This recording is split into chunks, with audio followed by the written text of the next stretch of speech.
Bismillahirrahmanirrahim. Assalamualaikum warahmatullahi wabarakatuh. Hampir semua yang masuk ke dalam channel ini, Ustadz Dik, mengalami berbagai masalah, dari mulai hutang, dari mulai jodoh, dari mulai uang, tapi kebanyakan masalah uang. Semua yang kita alami ini masuk dalam kategori dunia. Maka sebelum kita jauh melangkah ke pembahasan yang lebih dalam, ayo kita perbaharui dulu niat kita. Kita bersihkan dulu niat kita dalami dulu ilmu tentang dunia. Kenapa kita merasa dunia itu menjauh dari kita?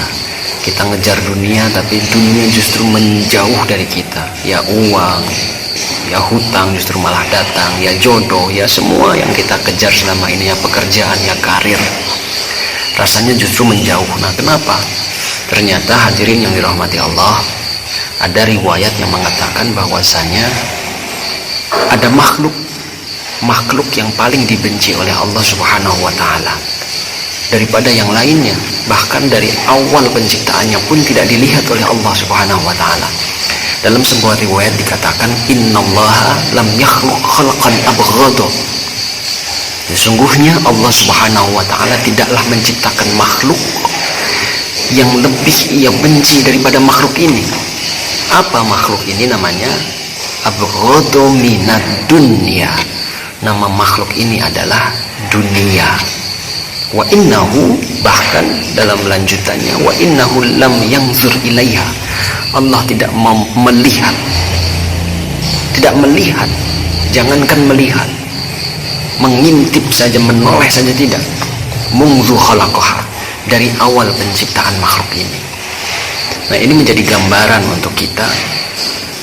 Kalaulah Allah Subhanahu wa taala menghinakan ini dunia, kenapa kita sebagai makhluknya, sebagai manusia, justru mengejar-ngejar yang namanya dunia? Memang banyak orang yang mengatakan, nah ini kan kebutuhan. Iya, memang kita butuh dunia ini, perantara kita menuju ke kehidupan yang setelahnya. Tapi caranya yang harus kita perbaharui. Dalam riwayat lain dikatakan, ad-dunya kadzil, dunia ini seperti zil. Zil itu adalah bayangan. Kalau bayangan itu kita kejar, semakin dikejar, maka bayangan itu akan semakin menjauh.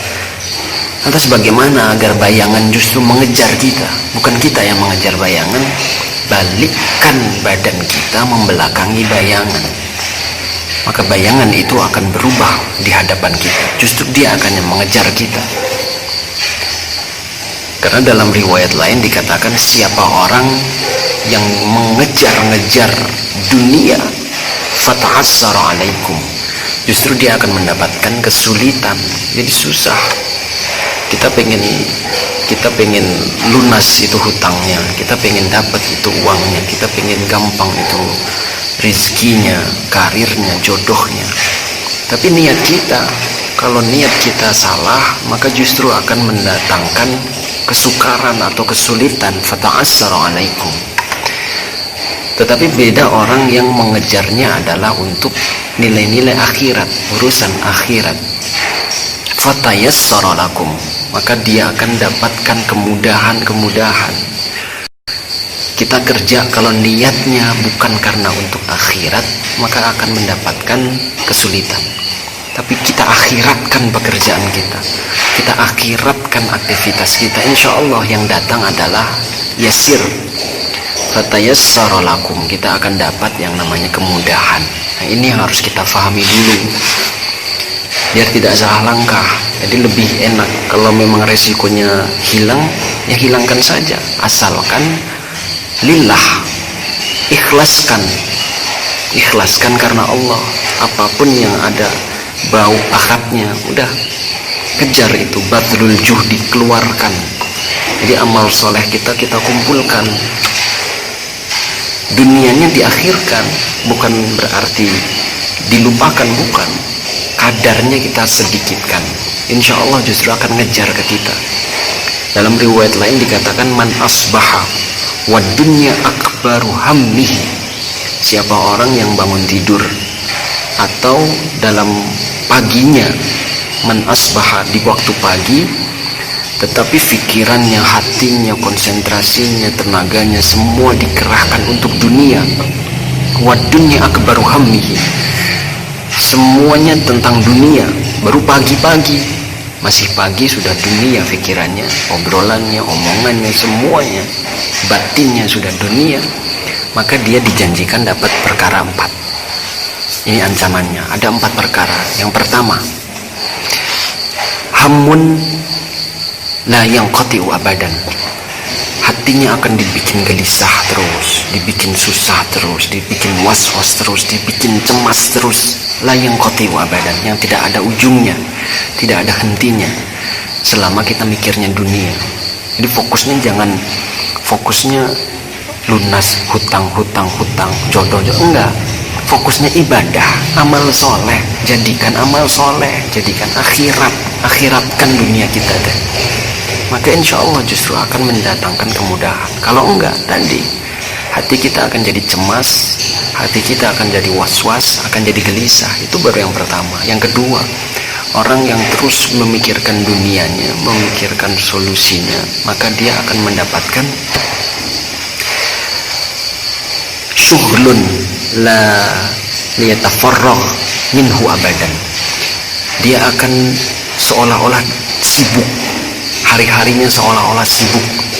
Dia kerja ke sana dari pagi sampai pagi lagi. Dia terus bekerja seolah-olah sibuk, orang penting.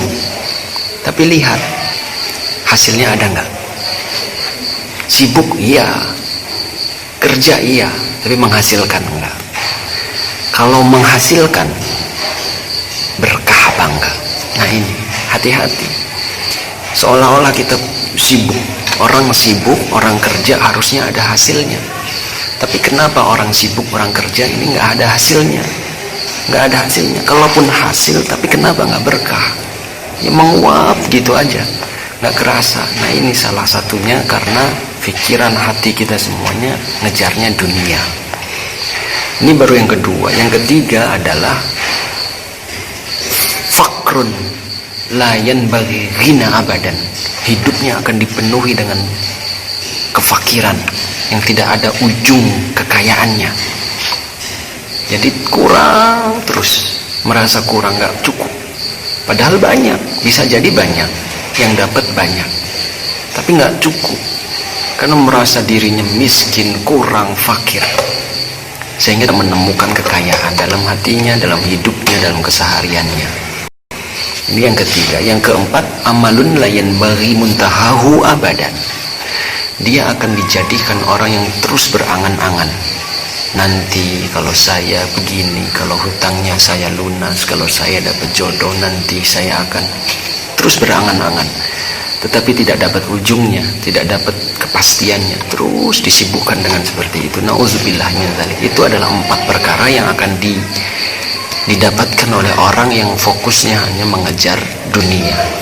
Karena hadirin, hubbud dunya, mencintai dunia ini adalah ra'su kullu khati'ah, pangkal dari semua maksiat, kesalahan, dosa yang kita kerjakan. Awalnya itu apa? Hubbud dunya, cinta kepada dunia. Maka saudara-saudaraku, teman-temanku yang sekarang masih dilanda dengan kesusahan, kita merasa susah, kita merasa punya masalah. Sebenarnya masalah-masalah itu kita sendiri yang undang, kita sendiri yang menjadikannya. Kita ngutang. Kenapa ngutang? Karena kita memaksakan, kita pengen punya, sehingga akhirnya ngutang. Nah sekarang coba difikirkan, yang dikejar jangan itu, yang dikejar adalah amal solehnya. Jangan nyari solusi, nggak pernah dapat solusi, apalagi nyari solusinya ke manusia, nggak bisa, justru akan melahirkan masalah-masalah lagi. Nah yang dikejar jangan ke situ, fokusnya adalah ibadah, nyari amal solehnya, nyari akhiratnya. Insya Allah hutang kita itu justru yang lunas, hutangnya yang mengejarnya. Uang yang kita kejar justru uang yang akan mengejar kita. Jodoh yang kita kejar justru jodoh yang akan mengejar kita. Anak, yang kita damba-dambakan justru nanti akan dipercepat prosesnya oleh Allah ketika kita fokusnya, ngejarnya, jeripayahnya adalah untuk ibadah, untuk amal soleh. Maka sekali lagi ibu bapak yang sering menanyakan ke saya, solusinya gimana, awal langkah coba niat kita bersihkan, cari amal soleh sebanyak-banyaknya dulu. Jangan ngejar dunia, jangan dikejar. Yang dikejar adalah Allah, akhiratnya. Amal solehnya kumpulkan sebanyak mungkin. Insya Allah apa yang kita idam-idamkan itu justru yang akan mengejar kita ya. Kita jumpa lain waktu insya Allah. Di komentar kalau memang pengen komunikasi dengan saya bisa lewat Instagram. Di Instagram ada nomor HP saya, silahkan, itu ada WA saya terbuka untuk siapapun insya Allah. Assalamualaikum warahmatullahi wabarakatuh.